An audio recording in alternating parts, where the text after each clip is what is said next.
সকলোকে happy Sunday. মোৰ অন্য এটা ভিডিঅ'লৈ সকলোকে স্বাগতম জনালোঁ। আজি ভাবিলোঁ চিকেনকে লৈ আহোঁ। ইফালে মেৰিনেট কৰি লৈছোঁ দৈ দি পেলাই। আজি অকণমান স্পাইচিকৈ বনাইছোঁ চিকেনটো। বহুত দিন হ'ল স্পাইচি খোৱা নাই। আৰু এইফালে উতল আহিলে, উতল অহাৰ পিছত পিঁয়াজ দি দিছোঁ। এনেকৈ পিঁয়াজ দিলে খাই খুব টেষ্টি লাগে। আৰু 20 মিনিটমানৰ পিছত নমাই থৈ দিম। আৰু এইফালে হৈ গ'ল।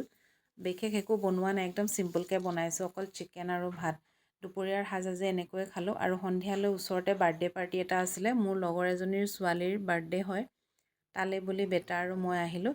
বোলে ইহঁতে কেক কাটিং কৰি আছে। আৰু চাওকচোন কেকটো কিমান ধুনীয়া লাগিছে, খুব ধুনীয়া লাগিছে কেকটো। আৰু এইজনী হ'ল সায়ন্তিকা, তাইৰে বাৰ্থডে হয়।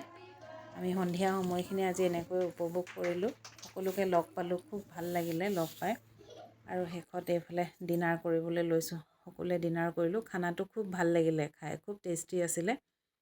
আৰু এইফালে অকণমান আপোনালোকক দেখাই দিছোঁ। আৰু বাৰ্থডে খাই আহি পেলাই অলপ বজাৰ কৰিলোঁ। কাইলৈ যিহেতু লক্ষী পূজা, সেইকাৰণে ভাবিলোঁ অলপ ফ্ৰুটছ কিনি লওঁ। আজিলৈ বাই।